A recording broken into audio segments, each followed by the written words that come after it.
Nous sommes en Turquie pour voir un petit peu le pays, visiter le pays et surtout voir l'écosystème, regarder les fournisseurs, visiter tout ce qu'on peut trouver comme opportunité dans le pays.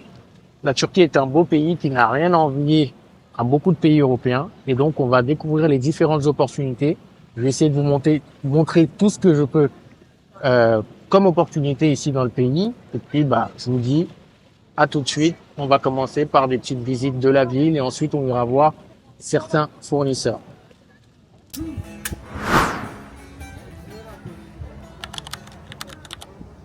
Alors, nous sommes arrivés à Istanbul et dès le lendemain, nous avons pris l'avion pour aller à Antalya qui se situe au sud de la Turquie.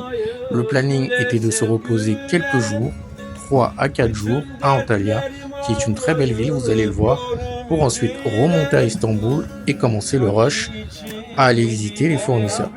Je vous montre ce qu'on a fait à Antalya, c'est parti. Nous avons eu beaucoup de chance. Arrivé à Antalya, il y avait ce qu'on appelle le Food Fest. C'est en fait un festival où il y a plein de bouffe. Vous allez voir, on a passé notre temps à manger. On a découvert énormément de choses. Thank you. Bye bye. See you. Super bon. On dirait qu'il y a du riz dedans. C'est quoi les trucs blancs? Il y a du riz. Ah voilà, il y a du monde là. Ce qui est bien avec la Turquie, c'est que la bouffe ne coûte pas trop cher et franchement elle est super bonne. Et moi qui adore manger, forcément tout ce que je voulais, j'avais envie de tout goûter. Regarde, il y a des mangues d'ici.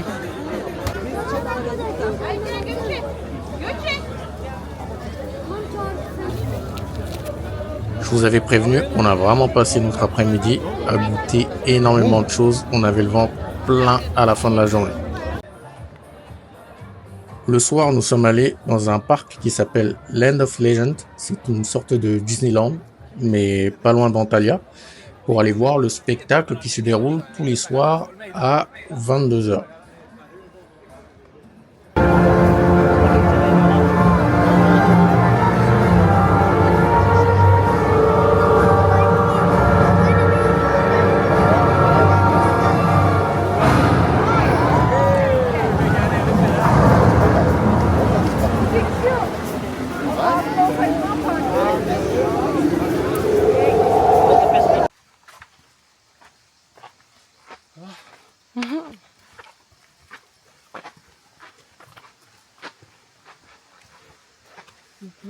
Pour le troisième et dernier jour, nous sommes allés visiter les cascades de Korsunlu. Nous avons fait une petite randonnée à l'intérieur parce qu'il y a un petit chemin à suivre. Et ensuite, nous avons passé l'après-midi à Lara Beach. Je vais vous montrer un petit peu ce que donnent ces cascades.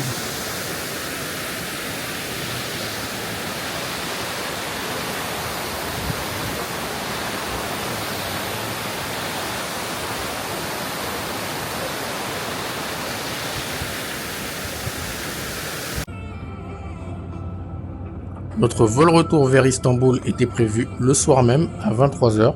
Donc après avoir passé du temps à la plage, c'est bien prélassé, on rentre en direction de l'aéroport d'Antalya où le chauffeur que nous avons pris pour la journée, il nous a accompagnés durant toutes nos activités, nous raccompagne et nous dépose à l'aéroport d'Antalya.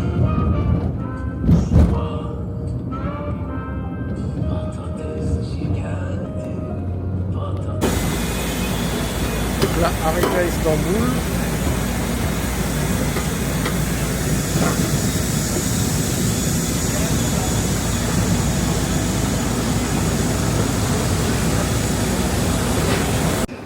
Donc là, bagage récupéré. Je sais plus quelle heure il est, mais il est très tard. Il est 1h du matin passé.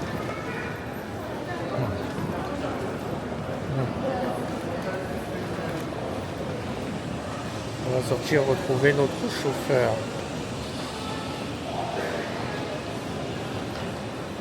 D'ailleurs, notre chauffeur nous a été réservé par notre partenaire sur place. Il nous a également aidé pour les visites des fournisseurs. Il s'est occupé de toute la partie logistique, mais je vous en parlerai un peu plus tard dans la vidéo.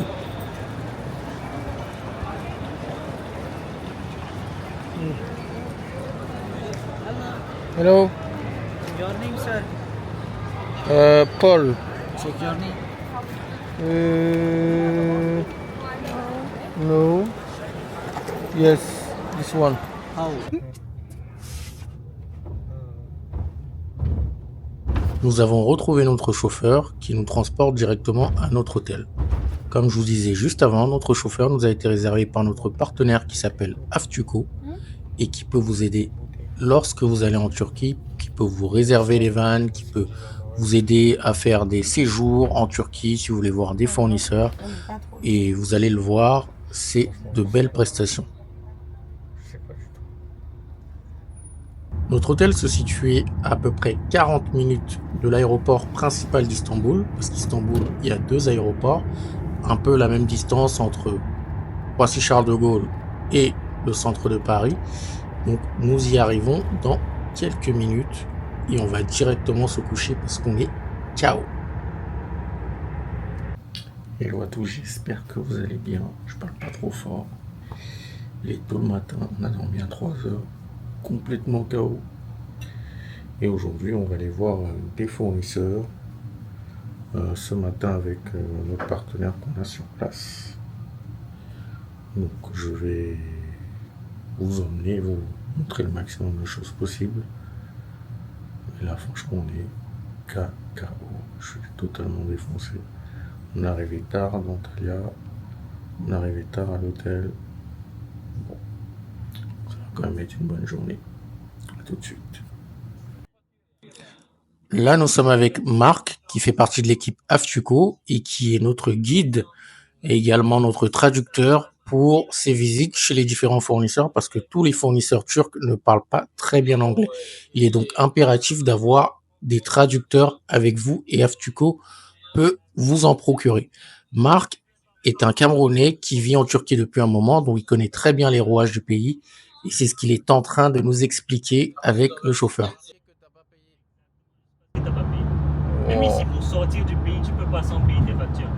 Sérieux? Sérieux. Si t'as des Si t'as impayés, des c'est factures, que t'es et coincé. que tu veux partir du pays et tout, non. Genre, Wow. c'est fiché dans ton dossier en fait. Dès qu'ils scannent le passeport, ils savent. Direct. Tu Incroyable. sors pas du pays ici sans... Genre, imagine, t'as pas payé ta facture de EDF un mois.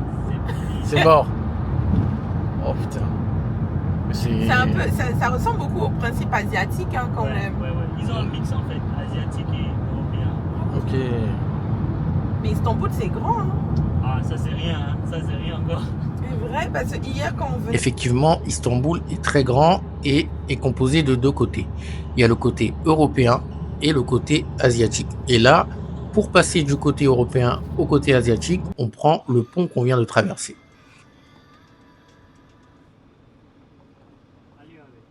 Là, nous arrivons sur le premier site que nous devons visiter. C'est un fournisseur de préfabriqués. Nous arrivons sur le site commercial où il va nous expliquer les différents projets et ce qu'ils font. Et ensuite, on va aller dans le dur, dans la partie production.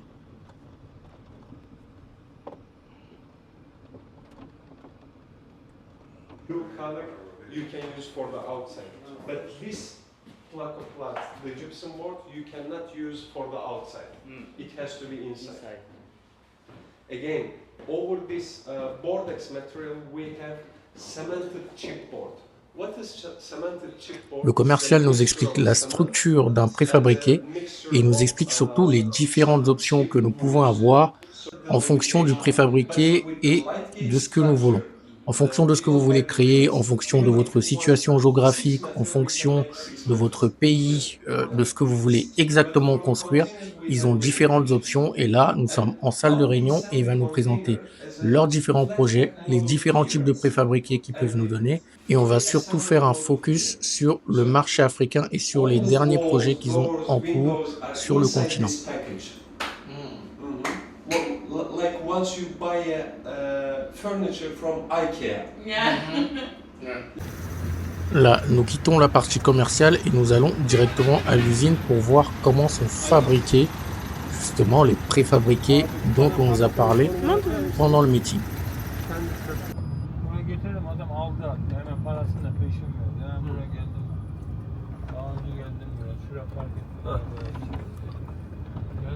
Hemen adam peşindeki de aldı ya. Nereydi? Moğol'da bir yere kurdular. Yani burası. Aynen. Çok sağlammış ama ha. Adam çok memnun. İş adamı benim müşterim o iş adamı. Annesine yaptırdı onu. Eski ahşabı yıktırdı. Yaptırdı ama çok güzel yaptı. Dans l'usine du fournisseur qu'on a vu tout à l'heure pour les préfabriqués, donc là il nous montre un petit peu comment ils construisent de la matière première jusqu'à la fin. Donc là on va les suivre, on va regarder un petit peu comment ça se passe ici.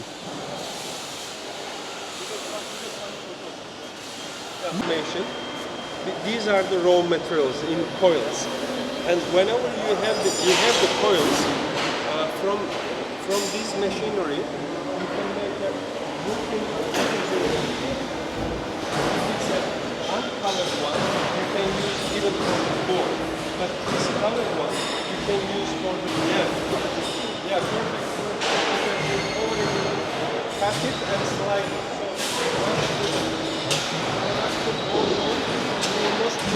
Any material.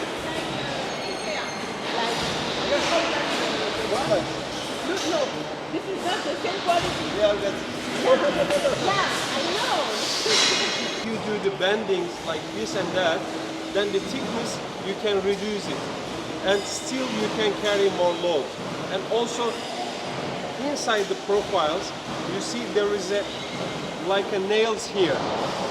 These nails gives you additional strength. So it is not a box profile. If it's a box profile, you have to use more thicker. But with this additional support, the thickness will be reduced. Okay. These are all Différentes, les préfabriqués du fer qui sont transformés ici, donc il y a différentes tailles, comme vous pouvez le voir là ou ici. Donc ça c'est le fer qu'on a vu au début qui a été transformé et que vous pouvez retrouver ici pour différentes choses, des hangars, des maisons, tout ce que vous voulez en fait en termes de construction, quoi. En fait avec cette usine-là et ces préfabriqués, tous ces préfabriqués-là, vous pouvez tout construire, maisons, hôpitaux, écoles, structures pour les travailleurs. Ils ont énormément de projets que ce soit en Afrique, au Sénégal, au Congo actuellement. Donc c'est une très grosse alternative. Au lieu de se lancer dans des constructions au pays qui vont vous prendre énormément de temps, où on ne sait pas quand est-ce que ça va finir et qui va vous coûter énormément d'argent, ici de la base jusqu'au transport, ils s'occupent de tout. Et ensuite, vous pouvez avoir quelque chose de fait en très très peu de temps. Alors les préfabriqués, ce sont des matériaux, généralement du fer, de l'acier, qui sont déjà travaillés pour pouvoir faire de l'assemblage, que ce soit du sol, du mur, le toit, le plafond, pour que vous ayez quelque chose de très simple, de très efficace et également de très solide. Et aussi, bon, c'est exactement comme une maison, hein. Il n'y a pas de différence, mais sauf que là, c'est vraiment préassemblé. Aujourd'hui, on entend beaucoup parler de ça parce que c'est beaucoup plus efficace que partir de zéro.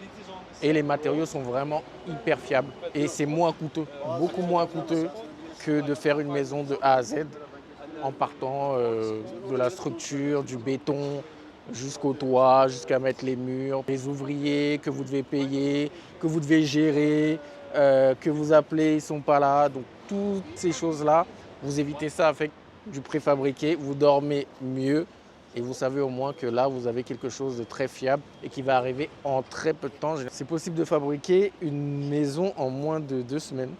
Donc ça, c'est quelque chose qui n'est pas négligeable. Après avoir visité l'usine, nous sommes allés dans un 3e site qui concerne l'ameublement.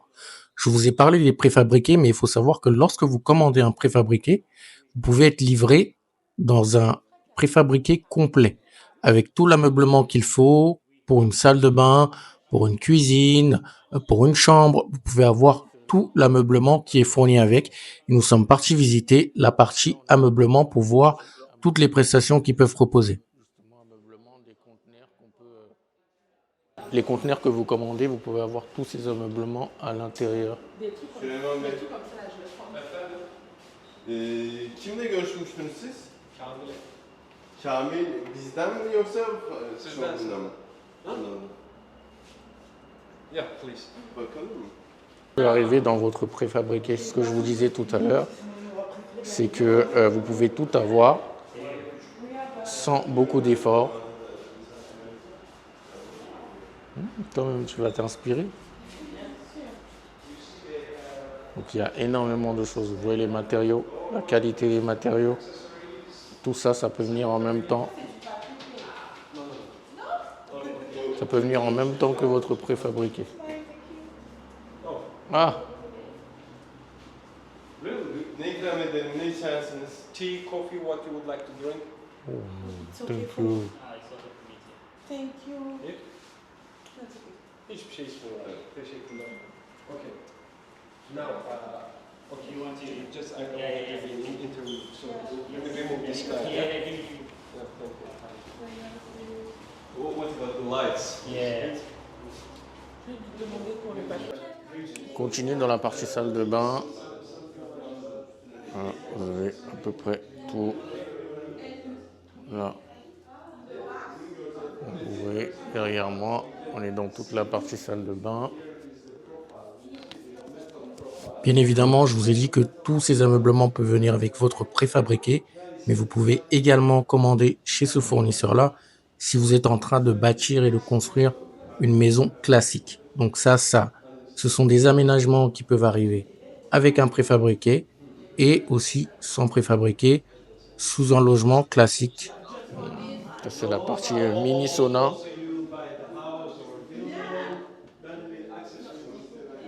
Cuisine. Table à manger. Donc tout en un. Donc tous ces matériaux, vous pouvez les commander pour votre préfabriqué. C'est incroyable. Franchement, c'est une opportunité. Moi, je pense que maintenant que je connais ça, je ne vais plus demander à ce qu'on me construise une maison de A à Z. Ils peuvent le faire pour une maison de 1 étage sur pied, 2 étages, 3 étages, n'importe quel type de maison. Ils peuvent le faire avec du préfabriqué et avec tous ces matériaux installés à l'intérieur. Et adaptés en fait à n'importe quel climat, que ce soit un climat très chaud, parce qu'ils ont des clients à Abu Dhabi, Dubaï, Arabie Saoudite où il fait plus de 50 degrés, mais dans des coins aussi très froids, type Russie où il peut y avoir du moins 40. Donc franchement, c'est incroyable. C'est incroyable. Là, les visites sont terminées pour la journée. Donc là, nous allons aller manger. Nous disons au revoir à ceux qui nous ont accueillis chaleureusement. Nous allons aller manger. Ensuite, petite visite pour l'après-midi. En fin d'après-midi, on était un peu fatigué. Donc on est juste allé visiter le quartier de Galataport, qui est un très beau quartier chic avec plein de petits restaurants. On s'est baladé, on a regardé un petit peu les bateaux de croisière qui passaient et on a pris une petite glace. Puis on est rentré se reposer pour la fin de la journée. Hello les guys, bonjour à tous. J'espère que vous allez bien. Deuxième jour à Istanbul. Donc là il est 8h20. Ce matin, petite séance de sport, piscine, sauna et tout ça. Et là on va prendre un petit déj et on va commencer la deuxième journée pour les visites fournisseurs. Aujourd'hui on va faire du textile, donc ça va être très intéressant. Toujours avec notre partenaire Aftuco, nous nous dirigeons vers l'usine que nous devons visiter. Ça tombe très bien parce que actuellement j'ai des clients avec qui nous travaillons sur une marque textile et ça va être l'occasion de le présenter aux fournisseurs et également de voir comment ils travaillent. Salam. Là, nous sommes un petit peu dans Istanbul avant de sortir de la ville et d'arriver chez le fournisseur.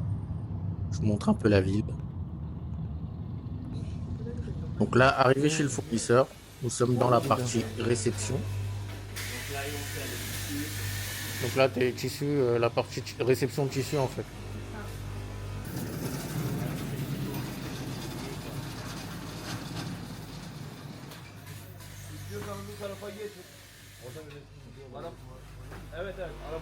Alors, une chose que vous devez savoir en Turquie sur les fournisseurs, c'est que tous les fournisseurs ne parlent pas anglais.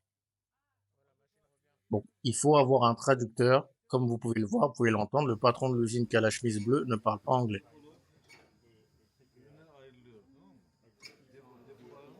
Là, il nous montre un petit peu les défauts qui ont été retirés suite à la coupe que vous voyez sur la machine.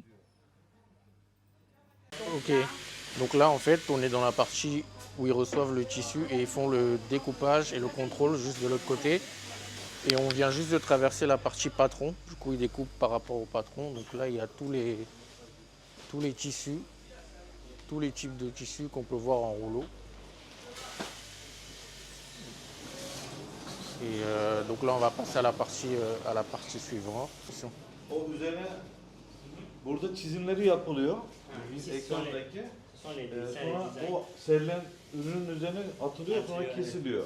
Donc ça, ils font les dessins en fait pour poser sur le tissu et le couper directement. Ok, Sur les patrons. Ouais, sur Ouais, le patron. sur le là, patron. c'est ça. Donc ils dessinent les mesures là et tout le reste et puis ils le coupent directement. Burada kalıplar çıkıyor aynı şekilde. donc là, ils déposent le tissu pour découper le patron directement. Ok.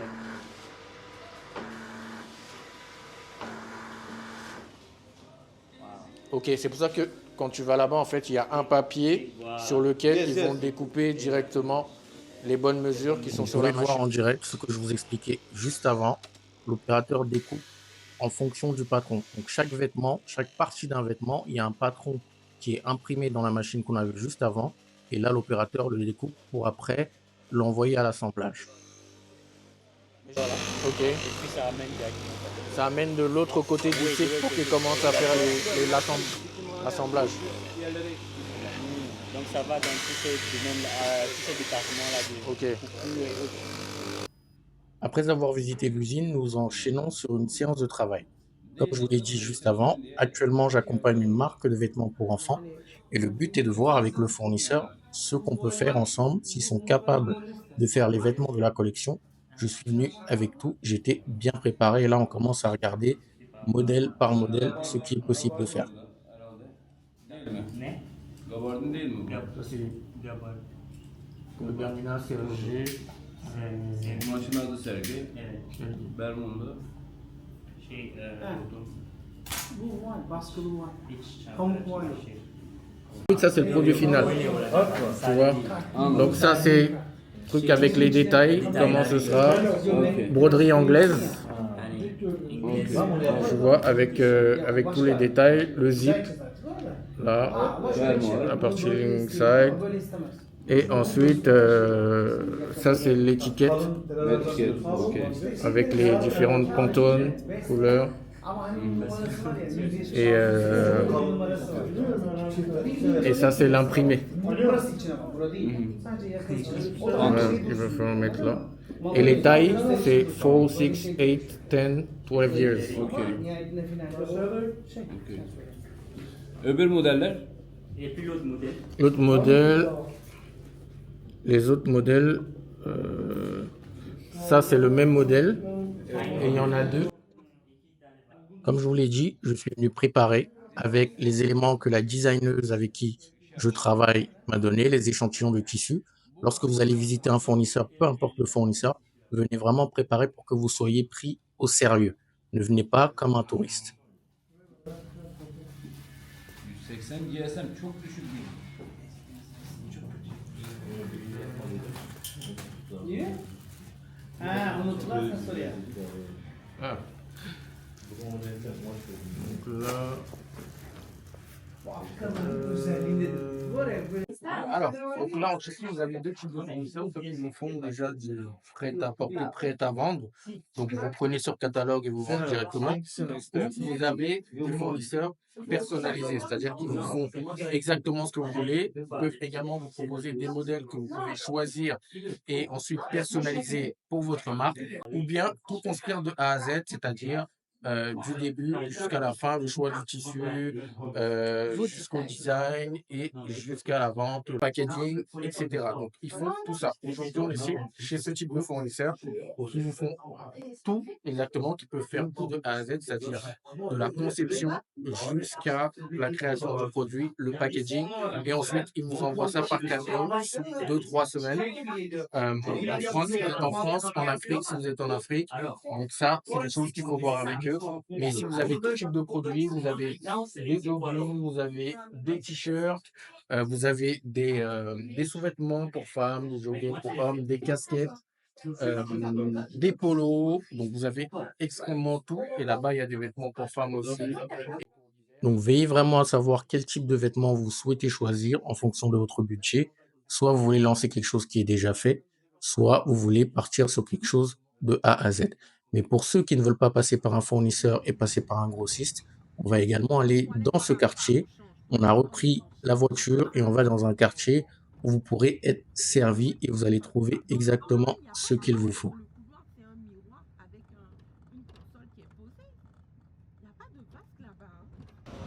Alors là, on est dans la zone, en fait, c'est un grand marché où il y a plein de boutiques de grossistes. Donc c'est une rue, toute une grande rue avec plein de grossistes pour hommes, femmes, enfants, sous-vêtements, chaussures, vraiment tout ce que vous pouvez imaginer dans la fashion et le textile. Vous pouvez retrouver ça ici. Donc là, on est dans la rue. C'est une rue qui est expressément dédiée à ça. Donc là, je vais vous montrer un peu la rue déjà. Le quartier en question s'appelle Merter. Donc c'est le quartier de Merter en Turquie, à Istanbul, où vous pouvez retrouver pas mal de choses, que ce soit des grossistes, mais également des détaillants. Donc c'est ce que je vous montre un peu. Vous avez des trucs à 250 TE. C'est quoi? C'est 10 euros, 9 euros, 8 euros, 400, 10 rip. C'est pas très cher, sachant que en turc, 1 euro égale 37,7 dans la monnaie turque. 37. Hello, hello, good and you?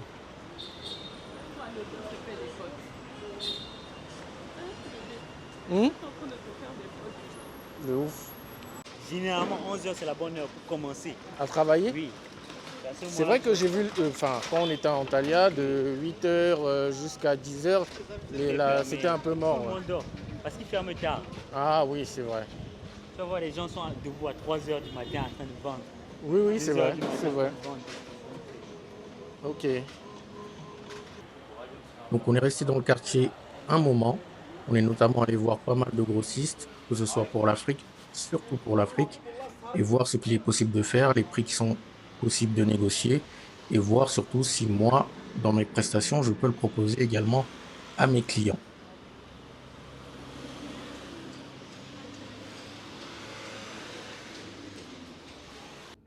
Après ça, nous étions un petit peu fatigués et moi j'étais en retard sur ma to-do.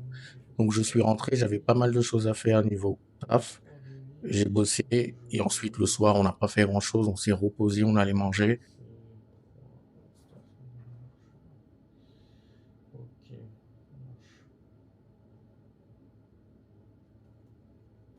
Je fais ça et après on décolle. C'est bon. Là nous sommes au jour 7, ça fait une semaine que nous sommes en Turquie et quelques jours que nous sommes à Istanbul. Donc toute la matinée, je l'ai passé à travailler et avancer sur mes tâches en retard pour être plus tranquille, pour pouvoir faire des visites tranquillement l'après-midi en ayant le cerveau libre. L'après-midi, nous sommes allés visiter Sainte-Sophie et le palais de Topkapi. Je vais vous montrer un petit peu à quoi ça ressemble, mais vraiment, ce sont des monuments qui sont très beaux. Il y a vraiment du travail et c'est vraiment à faire si vous allez à Istanbul. Je vais aller. C'est ça, je te dis, c'est l'église qui a été transformée en mosquée, je crois.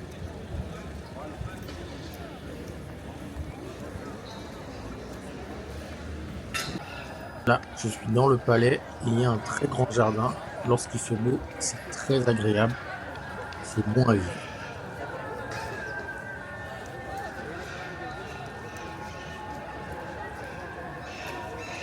Rebelote le lendemain matin. Le truc, lorsque vous partez en septembre, c'est que toutes les activités ont déjà repris et que vous ne pouvez pas profiter à 100%, il faut quand même travailler. Donc tous les matins, j'étais obligé d'avancer sur le maximum de choses pour pouvoir faire le maximum de visites dans l'après-midi.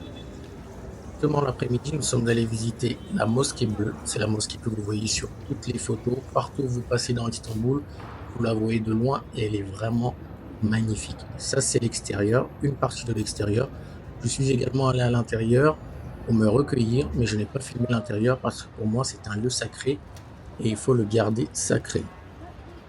Donc là, vous voyez un petit peu la vue lorsque vous sortez de la mosquée, une vue sur Istanbul. À gauche, Là, on commence à voir le bazar où nous sommes. Nous allons visiter le bazar. Vous avez plein de choses concernant la bouffe. Vous avez des épices, vous avez des plantes, vous avez des fruits séchés, vous avez énormément de trucs si vous voulez faire du business dans la bouffe, mais également dans les bijoux.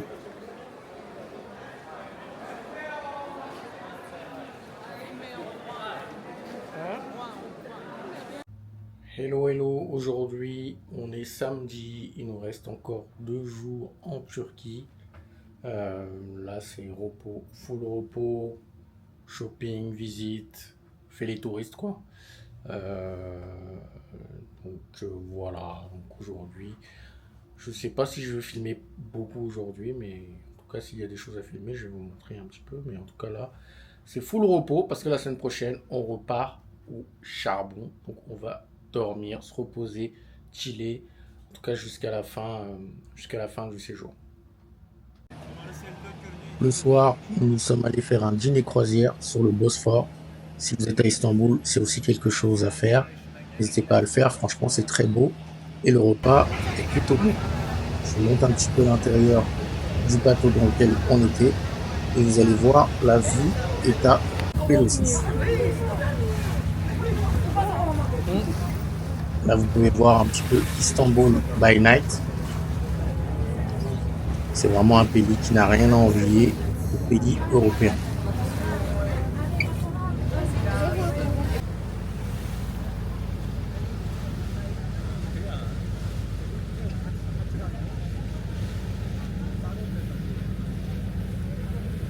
Au loin, vous pouvez voir le pont qui sépare la partie européenne d'Istanbul et la partie asiatique. On traverse ce pont illuminé pour rejoindre une partie ou l'autre partie de la ville. Hello, bonjour à tous. Dernier jour à Istanbul. Donc la dernier jour à Istanbul et en Turquie. Donc on part ce soir, ou plutôt dans la nuit du lundi à mardi. Donc la dernier jour, hier on est rentré tard. On a fait une excellente rencontre de Julie. Qui suivait la boîte à fournisseurs sur les réseaux sociaux et qui a vu que j'étais en Turquie dans mes stories. Et donc on s'est rencontrés. En fait, Julie a une marque de vêtements pour enfants. Elle habite ici en Turquie depuis 15 ans maintenant. Donc on s'est rencontrés, on a discuté longuement. Franchement, elle nous a donné énormément de tips. On a échangé et on a vu également comment on peut bosser ensemble, comment on peut faire des choses ensemble. Donc en fait, elle nous a énormément apporté. Donc c'était vraiment une chouette rencontre. Merci à Julie si elle regarde cette vidéo. Donc aujourd'hui, dernière journée, ça va être speed. Donc on a quelques petites courses à faire. Je vais vous emmener avec nous, hein, comme d'habitude, comme si je peux filmer, je filme. J'ai des choses à envoyer à des fournisseurs par la poste, donc il faut que je le fasse aujourd'hui avant de partir, avant de rentrer en France.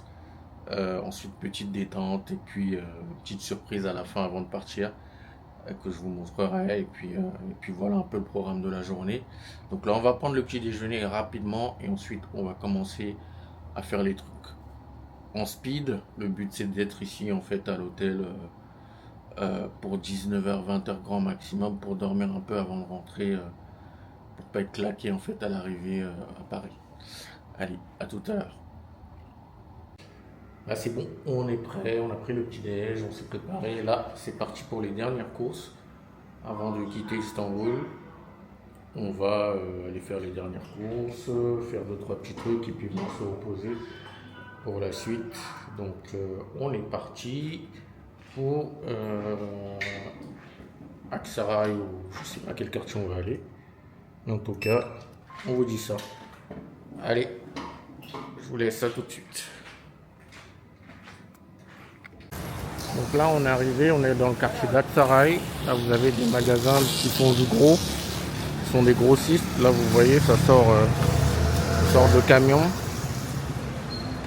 Donc là vous en avez qui font des beaux trucs. On avait par exemple aussi là-bas qui fait du sportwear. Je pense qu'on va aller faire un tour. Donc le quartier en fait il y a plein de boutiques, vous pouvez trouver des choses vraiment très intéressantes. Donc c'est le quartier d'Aksaray. Il y a des grossistes mais aussi des détaillants, donc vous pouvez acheter une pièce, 2 pièces, 3 pièces ou des grosses quantités, 100 pièces, 1000 pièces, ça c'est à vous de négocier après. Donc il y a de tout, de la fashion, des sacs, des bijoux, un peu de tout quoi.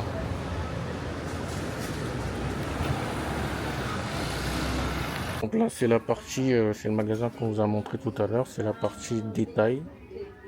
Ça c'est pour les femmes. Et en haut il y a la partie wholesale, donc ce sont les grossistes. Le seul truc, c'est qu'ils s'arrêtent au 44, mais leur taille ont l'air... Extensible. Ouais.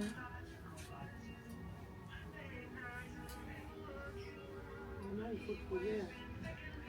Il y a beaucoup de choix. Il y a beaucoup de choix. Franchement. Regardez l'ensemble. Ensemble. Là en bas, c'était la partie. Hop. Et là, c'est la partie business. En gros, là vous voyez, il décharge les cartons et tout. Attends, mais. C'est bien les là.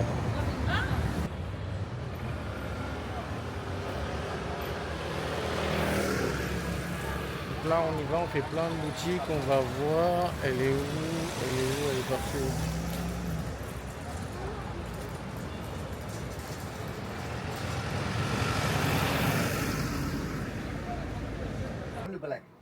Black or white? Primer color. Camera good. Camera good. Madam, You see?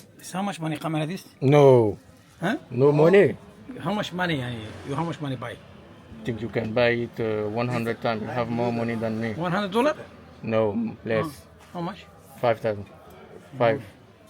Good. It's telephone, no. No, it's not telephone. Camera. Yeah, camera. Just camera. Okay.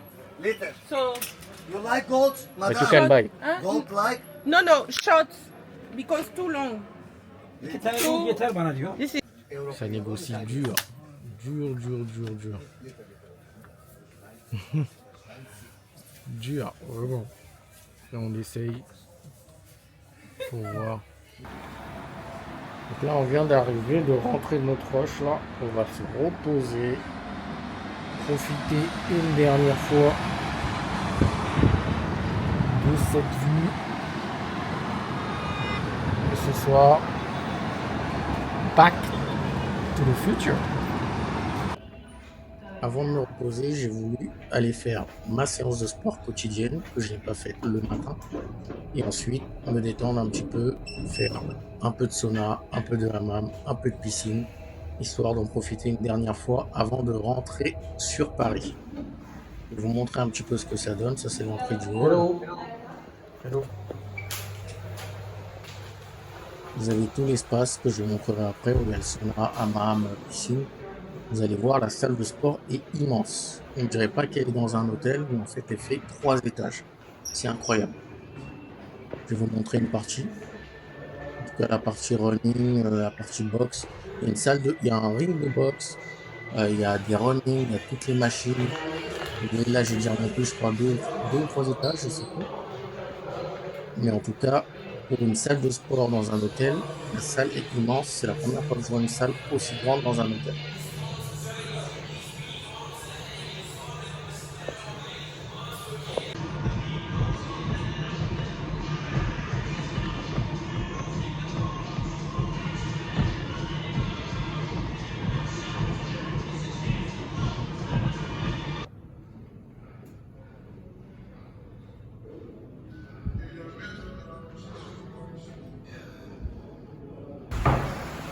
Ensuite, hop, sauna,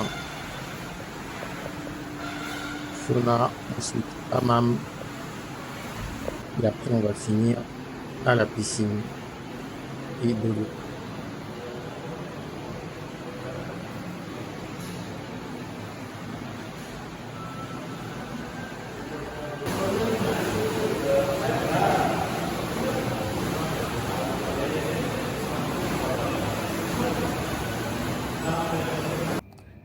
Hello les gars, là Il est 2h30 du matin.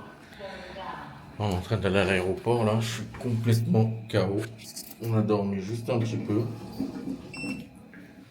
Mais là, vu que le vol est à 6h45 et l'aéroport d'Istanbul n'est pas à côté, il y a 45 km et l'aéroport d'Istanbul, apparemment international, c'est la merde. Il y a du monde, donc on prend un peu de l'avance, donc KO. Je voulais vous faire un récap du voyage en vous disant ce qui est bien, ce qui est pas bien, ce que j'ai aimé. Je vais vous en parler, je vais vous faire un récap long pour ce qu'il y a à faire côté business et même voyage. Voilà. Comme à l'arrivée, le chauffeur qui nous est mis à disposition par l'entreprise Aftuko, que vous pouvez contacter dès que vous allez en Turquie si vous souhaitez être accompagné, trouver un traducteur, trouver un chauffeur qui vous accompagne pour aller voir des fournisseurs, pour aller faire vos visites. N'hésitez pas à les contacter. Ça y est, on est à l'aéroport, on a enregistré les bagages, on arrive à la fin du séjour à Istanbul. Donc au retour, dès que j'arrive, je vais me poser et faire une autre vidéo sur tout ce qu'il y a à savoir, tout ce que j'ai appris pendant ces 2 semaines à Istanbul pour le business. Une vidéo un peu plus longue parce que j'ai pas envie de rallonger celle-ci. En tout cas, merci pour ceux qui ont suivi ce vlog. Mettez en commentaire ce que vous en avez pensé. Si vous avez des questions, n'hésitez pas. Et puis on se dit à la prochaine vidéo. Ciao.